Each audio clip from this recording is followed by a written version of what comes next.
हर हर महादेव। नमः शिवाय।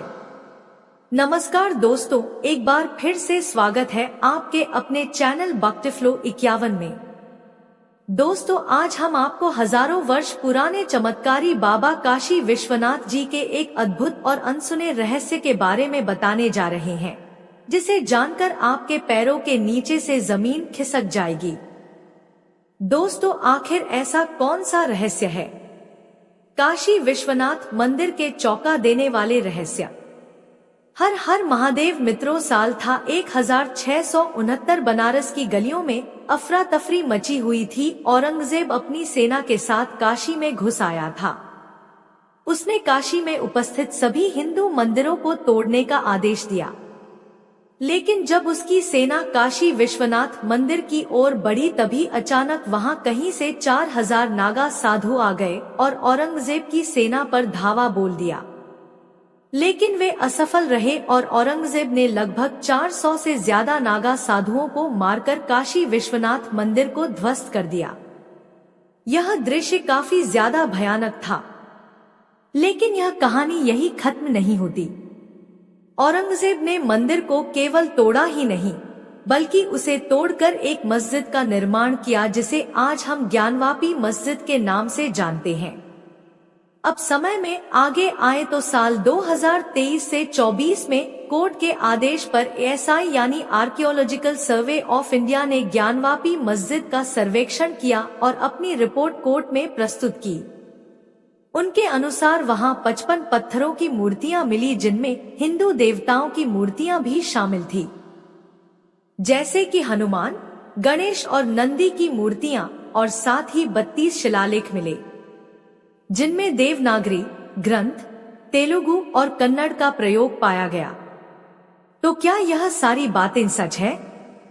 क्या यहाँ सच में एक मंदिर था? और अगर हाँ, तो कौन सा? क्योंकि मूल काशी विश्वनाथ मंदिर तो अभी भी मौजूद है। भारत के सबसे प्राचीन शहर वाराणसी में बसा यह काशी विश्वनाथ मंदिर कई हजार सालों से अपने अंदर ऐसे अनसुने रहस्यों को दबाए बैठा है, जिन्हें जानकर आप भी चौंक जाएंगे। यह मंदिर शिव के 12 ज्योतिर्लिंगों में एक है, जो इसे अपने आप में एक खास स्थान बनाती है। पर इसकी कहानी कई हजार सालों की है। माना जाता है कि इस शहर को भगवान शिव ने स्वयं बनाया था और यह शिव जी की त्रिशूल की नोक पर आज भी स्थिर है। यहाँ तक पुराणों में यह भी उल्लेख मिलता है कि यह काशी शहर अमर है, यानी कि जब पूरी दुनिया नष्ट भी हो जाएगी तब भी यह शहर जीवित रहेगा। तो आखिर ऐसी क्या खास बात है यहाँ? क्यों लोग अपने जीवन का अंतिम दिन काशी में बिताना चाहते हैं? और सबसे बड़ा रहस्य है काशी विश्वनाथ मंदिर का, यहाँ के शिवलिंग का। माना जाता है कि शिवलिंग के पीछे गुप्त सुरंगें हैं, जो सीधे गंगा की ओर जाती है। और क्या आपको ज्ञानवापी कुएं के बारे में पता है, जो अपने आप में रहस्यमयी है? माना जाता है कि किसी को अगर उस कुएं में अपनी परछाई ना दिखे तो इसका मतलब यह होता है कि अगले 6 महीनों के अंदर उसकी मृत्यु हो जाएगी। तो आखिर इस बात में कितनी सच्चाई है? और एक सवाल जो सबको सोचने पर मजबूर कर देता है, क्या यहाँ का शिवलिंग वही शिवलिंग है जिसे शिवजी ने यहाँ स्थापित किया था? कुछ स्रोतों के अनुसार जब मुगल आक्रमणकारियों ने हमला किया तो मूल शिवलिंग को बचाने के लिए वहाँ के एक साधु ने शिवलिंग के साथ ज्ञानवापी कुएं में छलांग लगा दी और तब से मूल शिवलिंग वही है। तो क्या यह सच है या सिर्फ कल्पना?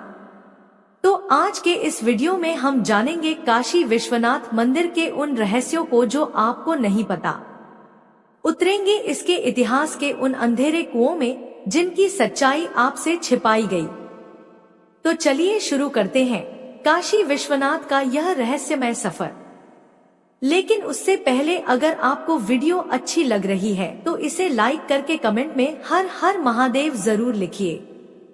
महादेव भारत के उत्तर प्रदेश में गंगा के किनारे बसा शहर वाराणसी, जिसे काशी के नाम से जाना जाता है, यह कोई साधारण शहर नहीं बल्कि दुनिया की सबसे पुरानी जीवित नगरी मानी जाती है।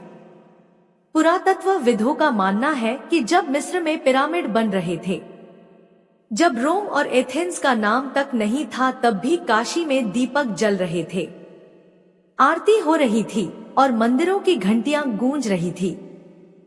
इतिहासकार मार्क ट्वेन ने कहा था, Banaras is older than history, older than tradition and older even than legend, यानी काशी इतिहास से भी पुरानी है।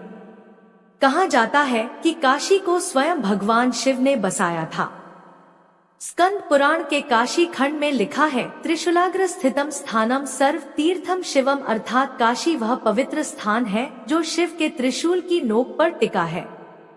इसका अर्थ यह है कि जब सृष्टि का विनाश भी हो जाएगा तब भी यह शहर नष्ट नहीं होगा। इसलिए कहा जाता है, काश्याम तु मरणान मुक्ति, यानी काशी में मृत्यु भी मुक्ति है। वाराणसी का नाम दो नदियों वरुणा और अस के मिलन से बना है।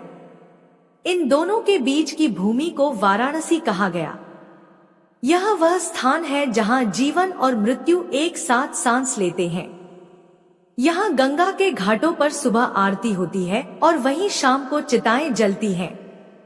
एक ही तट पर जन्म का उत्सव भी मनाया जाता है और मृत्यु का स्वागत भी। इसीलिए इसे महादेव की नगरी कहा गया है, जहां मृत्यु भी पवित्र मानी जाती है। महाभारत में वर्णन है कि जब पांडव अपने पापों से मुक्त होने हिमालय की ओर जा रहे थे, तब उन्होंने भी सबसे पहले काशी में स्नान कर भगवान विश्वेश्वर का दर्शन किया था। यहाँ के मणिकर्णिका घाट का नाम सुनते ही भक्ति और भय दोनों का मिश्रण महसूस होता है।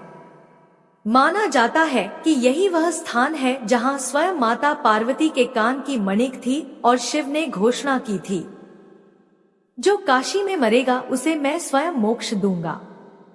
काशी सिर्फ एक नगर नहीं, यह जीवन और मृत्यु के बीच की सीमा रेखा है। यहाँ हर मोड़ पर कोई साधु तप में लीन है, कोई भस्म से लिपटा ध्यान में बैठा है और कोई अपनी अंतिम यात्रा की प्रतीक्षा में गंगा किनारे रह रहा है। लोग यहाँ मरने नहीं बल्कि मोक्ष पाने आते हैं। यहाँ मृत्यु भय नहीं, वरदान है। विज्ञान भी इस शहर के रहस्यों को पूरी तरह नहीं समझ पाया। कई अध्ययनों में पाया गया है कि काशी का जियोमैग्नेटिक फील्ड यानी कि भूचंबकीय क्षेत्र भारत के अन्य हिस्सों से अलग है। यहाँ की हवा, यहाँ का जल और यहाँ का वातावरण एक अनोखी शांति प्रदान करता है। शायद यही कारण है कि यहाँ आने वाला व्यक्ति अपने भीतर कुछ बदलता हुआ महसूस करता है, जैसे आत्मा किसी अदृश्य शक्ति से जुड़ गई हो। लोग कहते हैं, काशी न मरणम, मनुष्य यानी जो काशी में मरता है वह मरता नहीं, बस मुक्त हो जाता है, क्योंकि यहाँ मृत्यु अंत नहीं, आरंभ है। आरंभ उस यात्रा का जहाँ आत्मा शरीर से अलग होकर सीधा शिव के सानिध्य में पहुँचती है। लेकिन अब भी प्रश्न यही उठता है कि इस भव्य नगरी का निर्माण आखिर हुआ कैसे और क्यों? कहा जाता है कि यह शहर प्रलय से अछूता है, यानी कि चाहे दुनिया इधर की उधर हो जाए पर काशी सदैव टिका रहेगा। और क्यों इसे शिव की नगरी कहा जाता है? तो चलिए अब जानते हैं काशी के निर्माण का रहस्य। कहते हैं, जब इस सृष्टि की रचना हुई थी तब सबसे पहले प्रकाश प्रकट हुआ और उसके साथ ही ध्वनि ओम, उसी ध्वनि से ब्रह्मा, विष्णु और महेश की उत्पत्ति हुई। ब्रह्मा ने सृष्टि रची, विष्णु ने उसका पालन किया और शिव ने सृष्टि के संतुलन की जिम्मेदारी ली। लेकिन सृष्टि के निर्माण के बाद जब ब्रह्मा और विष्णु अपने अपने कार्यों में व्यस्त थे तब शिव को संसार से कोई लगाव नहीं रहा। वे कैलाश पर्वत पर समाधि में लीन रहने लगे। समय बीतता गया। देवी पार्वती ने जब उनसे विवाह किया तो वे भी कैलाश पर ही रहने लगी। किंतु एक दिन उन्होंने शिव से कहा, प्रभु, सभी स्त्रियां विवाह के बाद अपने पति के घर जाती हैं, पर मैं आज भी अपने पिता के घर पर ही रह रही हूँ। क्या मैं कभी आपका गृह देख पाऊंगी? माता की यह बात सुनकर शिव मुस्कुराए। उन्होंने अपने त्रिशूल को ऊंचा उठाया और उसकी नोक से एक दिव्य तेज निकल पड़ा। उसी तेज से एक अद्भुत नगरी का निर्माण हुआ। काशी स्कंद पुराण के काशी खंड में इस कथा का विस्तार मिलता है। उसमें लिखा है, त्रिशूल स्थित स्थानम सर्व तीर्थम शिवम नित्य हित तष्ठाम्य मना, अर्थात काशी वह स्थान है जो मेरे त्रिशूल की नोक पर स्थित है, जहां मैं स्वयं सदा उपस्थित रहता हूँ। यही मेरा अनादि और अविनाशी निवास है। शिव ने इस नगर को माता पार्वती के लिए बनाया और इसे आनंदवन नाम दिया। वह वन जहां केवल शांति, आनंद और मोक्ष का वास है। उन्होंने दानव निकुंभ को आदेश दिया कि वह इस नगर को रहने योग्य बनाए और देवताओं को आमंत्रित किया कि वे यहाँ निवास करें।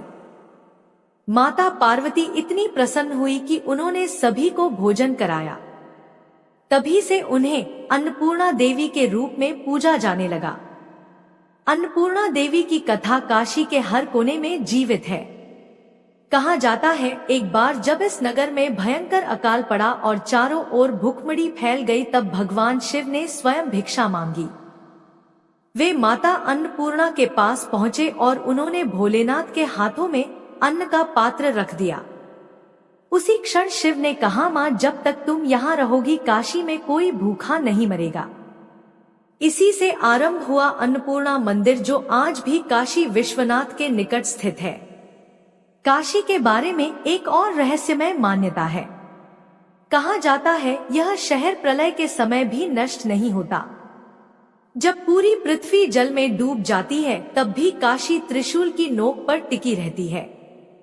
कथाओं के अनुसार जब ब्रह्मांड में प्रलय आता है, तब भगवान शिव स्वयं इस नगर को अपने त्रिशूल पर उठा लेते हैं, ताकि यह सृष्टि के पुनर्जन्म तक सुरक्षित रहे। यही कारण है कि इसे अमरनंदर कहा गया है। आधुनिक दृष्टि से देखें तो यह मान्यता भी अद्भुत प्रतीत होती है। वैज्ञानिकों के अनुसार वाराणसी की भौगोलिक स्थिति गंगा नदी के सबसे स्थिर तट पर है, जहां बाढ़, भूकंप या भूस्खलन जैसी घटनाओं का प्रभाव बहुत कम पड़ता है। शायद यही कारण है कि यह शहर हजारों वर्षों से नष्ट नहीं हुआ। किंतु भक्तों के लिए इसका कारण केवल एक है, महादेव का सानिध्य। यह भी कहा जाता है कि जब कोई भक्त मृत्यु के बाद मोक्ष चाहता है, तो भगवान शिव स्वयं उसके कान में राम नाम फूंकते हैं। काशी खंड में इस घटना को तारक मंत्र कहा गया है। इस मंत्र को सुनने के बाद आत्मा सीधे शिवलोक को प्राप्त करती है। यही कारण है कि लोग अपने अंतिम समय में काशी आकर वास करते हैं, क्योंकि यहाँ मरना नहीं कहलाता, बल्कि शिव में लीन हो जाना है। काशी इसलिए अनोखी है क्योंकि इसे किसी राजा, किसी सम्राट या किसी वास्तुकार ने नहीं, बल्कि स्वयं महादेव ने बनाया था। यही कारण है कि इसे मोक्ष की नगरी, अमृतत्व का केंद्र और महादेव का निवास कहा जाता है। लेकिन मित्रों, अब तक जो हमने आपको बताया, यह वह सारी कथाएं हैं जो हमें हमारे ग्रंथों और पुराणों में मिलती हैं, जो काशी के निर्माण के बारे में बताती हैं। पर यह कथा यही समाप्त नहीं होती। महादेव के इस शहर का इतिहास विनाश से भरा हुआ है। अब हम जानेंगे काशी विश्वनाथ मंदिर के विनाश की कहानी और कैसे औरंगजेब ने इसे तोड़कर यहाँ ज्ञानवापी मस्जिद का निर्माण किया। तो चलिए अब जानते हैं काशी विश्वनाथ मंदिर की असली सच्चाई। लेकिन उससे पहले अगर आपको वीडियो अच्छी लग रही है तो इसे एक लाइक जरूर करें। यह आपके लिए तो फ्री है, पर इससे हमारी काफी ज्यादा मदद हो जाती है। काशी विश्वनाथ मंदिर का सबसे प्राचीन उल्लेख स्कंद पुराण के काशी खंड में मिलता है, जिसमें इसे विश्वेश्वर कहा गया है, अर्थात विश्व का ईश्वर। इसी ग्रंथ के अनुसार इस ज्योतिर्लिंग की स्थापना स्वयं भगवान शिव ने की थी। पर मंदिर का पहला संरचनात्मक निर्माण राजा हरिश्चंद्र ने करवाया था। राजा हरिश्चंद्र, जो सत्य और धर्म के प्रतीक माने जाते हैं, उन्होंने एक विशाल शिवालय का निर्माण करवाया था ताकि काशी आने वाले हर यात्री को मोक्ष प्राप्ति का अवसर मिले। हरिश्चंद्र के बाद लगभग 1 सहस्त्राब्दी तक काशी समृद्ध और शांत रही, किंतु बाद में विदेशी आक्रमणों और समय के प्रहार से मंदिर नष्ट हुआ। इतिहासकार एस साल्टेकर अपनी पुस्तक हिस्ट्री ऑफ बनारस में लिखते हैं कि विक्रमादित्य ने जब भारत को पुनः संगठित किया तब उन्होंने वाराणसी के विश्वेश्वर मंदिर का पुनर्निर्माण करवाया। इसके बाद 11वीं सदी में फिर से मंदिर का पुनर्निर्माण हुआ। यह काल भारतीय वास्तुकला के उत्कर्ष का समय था। काशी पुराण संग्रह और काशी वर्णन ग्रंथावली के अनुसार इस काल में मंदिर की ऊंचाई 85 फीट थी और उसका गर्भगृह चांदी की परतों से सुसज्जित था। लेकिन यह वैभव ज्यादा समय तक नहीं टिका। 12वीं शताब्दी में भारत में इस्लामी आक्रमणों का दौर शुरू हुआ और उसी के साथ काशी विश्वनाथ मंदिर के संघर्ष का सबसे अंधकारमय अध्याय भी सन 10,194 में मोहम्मद गौरी ने भारत पर हमला किया। उसके साथ था सेनापति कुतुबुद्दीन ऐबक, जिसने वाराणसी में प्रवेश कर लगभग 500 मंदिरों को ध्वस्त किया। पर्शियन इतिहासकार हसन निजामी ने अपनी पुस्तक ताजुल मासिर में लिखा है कि मासमान बनारस मूर्ति पूजा का केंद्र था। हमने 1000 से भी अधिक मंदिरों को नष्ट किया और खजाने को 10,400 ऊंटों पर लाद कर ले गए। यह वही घटना थी जब विश्वेश्वर मंदिर पूरी तरह नष्ट कर दिया गया। इतिहासकार रिचर्ड ईटन अपनी पुस्तक India in the Persian age में लिखते हैं कि यह पहला अवसर था जब टेम्पल डिस्ट्रक्शन का विचार केवल धार्मिक नहीं बल्कि राजनीतिक प्रतीक बन गया। काशी की गलियां उन रक्त से भर गई, लेकिन लोगों के मन में हर हर महादेव की गूंज नहीं थमी। मंदिर भले टूट गया पर विश्वास अडिग रहा।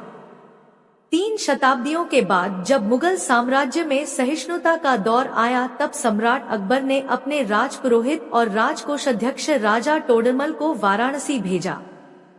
अबुल फजल की किताब आइनेबरी में लिखा है कि अकबर के विशेष आदेश से राजा टोडरमल ने मूल स्थान के निकट विश्वेश्वर के प्राचीन मंदिर का पुनर्निर्माण करवाया। टोडरमल ने इस मंदिर को लाल पत्थरों और संगमरमर से बनाया। यह मंदिर साल 10,585 ईस्वी में पूरा हुआ और लगभग 80 वर्षों तक भव्य रूप में रहा। उस काल में तुलसीदास जैसे संतों ने भी इसी काशी में रामचरितमानस की रचना की। काशी फिर से ज्ञान, भक्ति और संस्कृति का केंद्र बन गई, परंतु इतिहास को शायद स्थिरता मंजूर नहीं थी। मुगल सत्ता का चेहरा बदला और एक नया नाम इतिहास में आया, औरंगजेब। मासिर आलमगीरी, जो औरंगजेब के दरबारी इतिहासकार सैयद जफर खान ने लिखी थी, उसमें साफ उल्लेख है 1069 में महामहिम ने बनारस, मथुरा और अन्य मूर्ति पूजक स्थानों के मंदिरों को गिराने के आदेश जारी किए। यह आदेश विशेष रूप से काशी और मथुरा के लिए था। उसी वर्ष औरंगजेब की सेना ने विश्वनाथ मंदिर पर धावा बोला। आक्रमण इतना क्रूर था कि सैकड़ों पुजारी वहीं मार दिए गए। उसके बाद मंदिर के खंडारों पर औरंगजेब ने एक मस्जिद का निर्माण करवाया, जिसे आज ज्ञानवापी मस्जिद कहा जाता है। इतिहासकार रिचर्ड ईटन अपनी पुस्तक India in the Persian age में लिखते हैं, The Masjid of Gyanvapi was deliberately erected on the roofs of the Vishweshwar temple to signify imperial domination over Hindu sacred geography, यानी कि विश्वेश्वर मंदिर को गिराकर उसी की जगह पर ज्ञानवापी मस्जिद बनाई गई। यह मस्जिद बनाने का मकसद सिर्फ इबादतगाह बनाना नहीं था, बल्कि यह दिखाना था कि बादशाह का यहाँ पूरी तरह से राज है। यह एक तरीका था हिंदुओं के पवित्र स्थान पर अपना कंट्रोल दिखाने का। औरंगजेब के शासन के बाद लगभग 1 सदी तक मंदिर पुनर्निर्माण का कोई प्रयास नहीं हुआ। समय बीतता गया, फिर इतिहास ने करवट ली।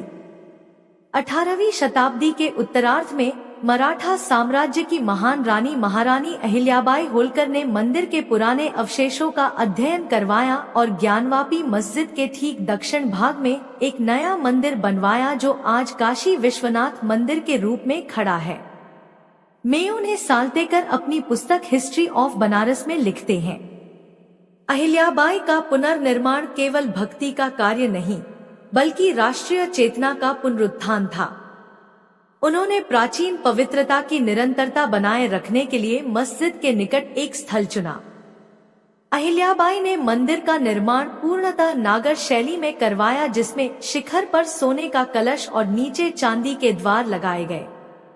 उनके इस कदम ने पूरे भारत में धार्मिक जागृति की लहर पैदा की। मंदिर का सबसे प्रसिद्ध भाग स्वर्ण शिखर पंजाब के महाराजा रणजीत सिंह की देन है। उन्होंने सन 1835 में लगभग 1000 किलोग्राम सोना दान दिया, जिससे मंदिर के शिखर और गुंबद को स्वर्ण मंडित किया गया। बनारस गजेटियर और इंडिया ऑफिस रिकॉर्ड्स लंदन के अनुसार रणजीत सिंह का यह दान भारत के सबसे बड़े धार्मिक दानों में से एक था। आज यह मंदिर लाखों श्रद्धालुओं की आस्था का केंद्र है। पर क्या यही मूल मंदिर है?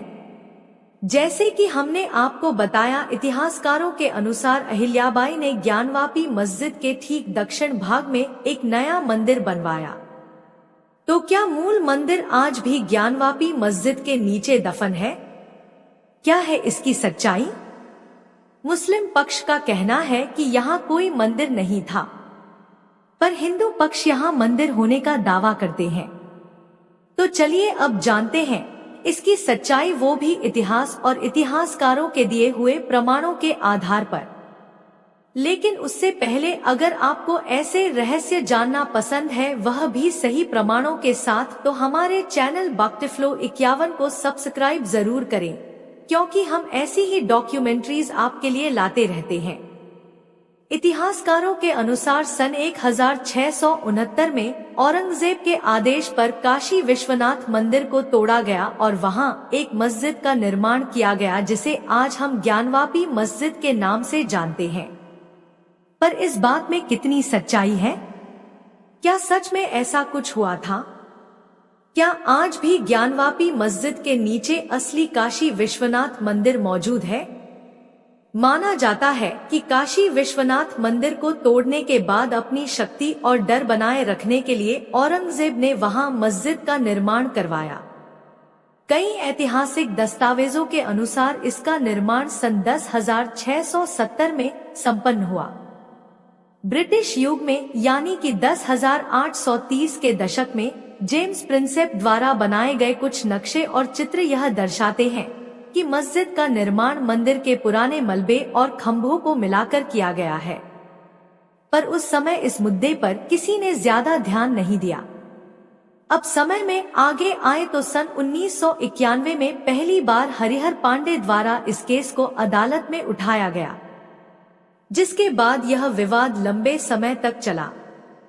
पक्ष में थे हिंदू याचिकाकर्ता जैसे राखी सिंह, लक्ष्मी देवी, सीता साहू, मंजी व्यास, रेखा पाठक आदि, जिनका मामला बढ़ा चढ़ाकर सुना गया और जिन्होंने अदालत में ज्ञानवापी परिसर में पुराने मंदिर की बहाली संबंधी याचिका डाली। और उनके विपक्ष में थे मुस्लिम कमेटी ऑफ मैनेजमेंट या अंजुमन इंतजामिया मस्जिदों। वाराणसी 1997 से 1998 के बीच वाराणसी डिस्ट्रिक्ट कोर्ट में कई याचिकाएं डाली गई, पर परिणाम कुछ खास नहीं रहा। इसके बाद यह मामला ठंडा पड़ गया। लेकिन फिर कुछ साल पहले यानी कि 2023 से 2024 के बीच कोर्ट के आदेश पर एएसआई यानी कि आर्कियोलॉजिकल सर्वे ऑफ इंडिया के अधिकारियों ने मस्जिद का गहन सर्वे किया और अपनी रिपोर्ट अदालत में जमा की। एएसआई की रिपोर्ट के अनुसार मस्जिद परिसर के नीचे और आसपास पुराने मंदिर अवशेषों के निशान मिले, जैसे टूटी फूटी मूर्तियां, खासकर हनुमान, गणेश और नंदी की शिलालेखों के टुकड़े, योनिपट, शिवलिंग, आधार आदि। एएसआई रिपोर्ट अदालत में दाखिल होने के बाद मुस्लिम पक्ष ने एएसआई सर्वे पर आपत्ति जताई। इलाहाबाद हाई कोर्ट ने कुछ आपत्तियों को खारिज किया और वाराणसी की निचली अदालत को आगे की सुनवाई पूरी करने का निर्देश दिया। लेकिन आज भी यह मुद्दा कोर्ट के केसों में चल रहा है, जिस पर अभी तक कोई अंतिम आदेश नहीं आया है। पर अगर हम देखें तो इतिहास यही कहता है कि यहाँ काशी विश्वनाथ का मूल मंदिर था, जिसका जिक्र खुद औरंगजेब के साथ काम करने वाले इतिहासकारों की किताबों में मिलता है। पर दोस्तों, काशी विश्वनाथ मंदिर सिर्फ विवादों तक सीमित नहीं है। यहाँ होने वाले भगवान शिव के चमत्कार आज भी लोगों को हैरान कर देते हैं। जैसे कि यहाँ गंगा उलट ही बहती है, यहाँ के पवित्र कुंड और यहाँ होने वाली 5 आरतियां। तो चलिए अब हम इन रहस्यों के बारे में भी जानते हैं। काशी विश्वनाथ मंदिर जितना ऐतिहासिक है उतना ही रहस्यमय भी। यहाँ का हर कक्ष, हर दीवार और हर प्रतीक अपने भीतर एक गढ़ रहस्य समेटे हुए हैं। कुछ बातें ऐसी हैं जिन्हें विज्ञान आज तक समझ नहीं पाया और शायद कभी समझ भी ना सके, क्योंकि यहाँ वास्तुकला और दिव्यता दोनों का संगम है। विश्वनाथ ज्योतिर्लिंग का सबसे अनोखा पहलू यह है कि यह उत्तर या पूर्व की ओर नहीं बल्कि दक्षिण की ओर झुका हुआ है। भारत के 12 ज्योतिर्लिंगों में यह एकमात्र ऐसा लिंग है जो झुका हुआ है, और यह झुकाव आज भी वही है जैसा सैकड़ों वर्ष पहले था। कुछ विद्वान इसे स्थापत्य दृष्टि से अद्भुत डिजाइन मानते हैं। द विश्वंभर नाथ पांडे अपनी पुस्तक काशी और उसके रहस्य में लिखते हैं, लिंगम का दक्षिण की ओर झुकाव ब्रह्मांडीय ऊर्जा के सांसारिक जगत की ओर अवतरित होने का प्रतिनिधित्व करता है। यह शिव की अपने भक्तों के प्रति दया का एक प्रतीक है। वहीं पुराणों में यह झुकाव शिव के आशीर्वाद की मुद्रा माना गया है। कथा के अनुसार जब महादेव ने देखा कि काशी में मृत्यु से भयभीत लोग मोक्ष की याचना कर रहे हैं, तो उन्होंने दक्षिण दिशा यानी कि यम की दिशा की ओर झुककर कहा, मैं स्वयं मृत्यु का सामना करूंगा ताकि काशी में किसी को मृत्यु का भय ना रहे। यही कारण है कि यहाँ मृत्यु नहीं केवल मुक्ति होती है। मंदिर के गर्भगृह के अंदर एक ऐसा गुप्त द्वार है जो सदियों से बंद है। स्थानीय मान्यता है कि यह द्वार एक भूमिगत सुरंग की ओर जाता है जो सीधे गंगा नदी तक पहुंचती है।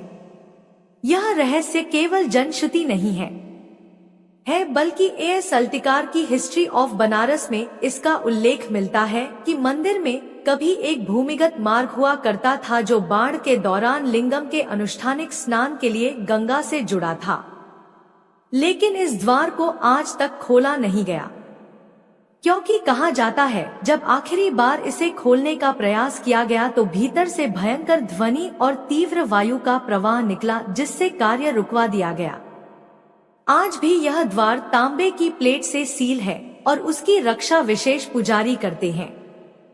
काशी विश्वनाथ मंदिर में प्रतिदिन 5 आरतियां होती हैं, जो सुबह 3 बजे से रात 11 बजे तक एक निश्चित क्रम में संपन्न होती है। यह परंपरा लगभग 750 वर्ष पुरानी है और आज भी उसी विधि से निभाई जाती है जैसी स्कंद पुराण और काशी खंड में वर्णित है। सबसे पहले मंगला आरती सुबह 3 बजे होती है, जब माना जाता है कि महादेव निद्रा से जागते हैं। इसके बाद 11:30 भोग आरती होती है, जिसमें भगवान को अन्न, फल और दूध का नैवेद्य अर्पित किया जाता है। शाम 6 बजे संध्या आरती होती है, जब गंगा की आरती के साथ पूरे मंदिर में दीपमालाएं जगमगाने लगती है। इसके बाद 8 बजे श्रृंगार आरती होती है, जिसमें भगवान को फूलों, चंदन और आभूषणों से सजाया जाता है। अंत में रात 10:30 बजे शयन आरती होती है, जब भगवान को विश्राम के लिए पलंग पर लेटाया जाता है और मंदिर के द्वार बंद कर दिए जाते हैं। यही वह परंपरा है जो काशी के मंदिरों में भक्ति, अनुशासन और ऊर्जा का संतुलन बनाए रखती है। अब अगर हम काशी के प्रमुख स्थलों की बात करें तो सबसे पहला नाम आता है धन्वंतरी कुंड का। काशी के मृत्युंजय महादेव मंदिर के पास स्थित यह कुंड अपनी अद्भुत औषधीय विशेषताओं के लिए प्रसिद्ध है। स्कंद पुराण के काशी खंड में उल्लेख है, जो इस जल का 45 दिन सेवन करे वह व्याधियों से मुक्त होता है। लोक कथाओं में कहा गया है कि वैद्य धन्वंतरी ने यहाँ कठोर तपस्या की थी और उनके तप के कारण इस जल में चिकित्सकीय ऊर्जा समाहित हो गई। वैज्ञानिकों ने जब इस जल का विश्लेषण किया तो इसमें कैल्शियम, मैग्नीशियम और माइक्रोबो एक्टिव एंजाइम्स पाए गए, जो रोग प्रतिरोधक क्षमता बढ़ाते हैं। सबसे चौंकाने वाली बात यह है कि इस कुंड के 8 घाटों का पानी अलग अलग स्वाद और तापमान वाला है। इस रहस्य ने वैज्ञानिकों को भी सोचने पर मजबूर कर दिया कि आखिर एक ही जल स्रोत में इतनी विविधता कैसे संभव है। लेकिन इससे भी ज्यादा रहस्यमयी है यहाँ पर बहने वाली गंगा। गंगा नदी पूरे भारत में दक्षिण पूर्व दिशा में बहती है, लेकिन केवल वाराणसी में इसका प्रवाह उत्तर दिशा की ओर होता है। यह ऐसा अपवाद है जिसने सदियों से विद्वानों और भूगर्भ शास्त्रियों को चौंकाया है। गंगा महात्म्य और काशी खंड में लिखा है, जहां गंगा उत्तर मुखी होती है वहां शिव स्वयं तट पर निवास करते हैं। वैज्ञानिक विश्लेषण के अनुसार वाराणसी का भौगोलिक स्वरूप एक अर्धचंद्राकार घाटी जैसा है जो गंगा के प्रवाह को उत्तर की ओर मोड़ देता है। लेकिन BHU जियोमैग्नेटिक रिसर्च यूनिट की रिपोर्ट के मुताबिक काशी क्षेत्र में भूचुंबकीय ऊर्जा यानी कि जियोमैग्नेटिक फील्ड इंटेंसिटी सामान्य से 3.2% अधिक है, जो इसे positive energy belt of north India बनाता है। धार्मिक मान्यता कहती है कि जब गंगा उत्तर की ओर मुड़ती है तो वह स्वयं शिव के चरणों का स्पर्श करने के लिए लौटती है। इसीलिए यहाँ स्नान करने को अनंत जन्मों के पापों से मुक्ति का प्रतीक माना गया है। काशी नगरी केवल धार्मिक नहीं बल्कि इतिहास की भी कहानी है।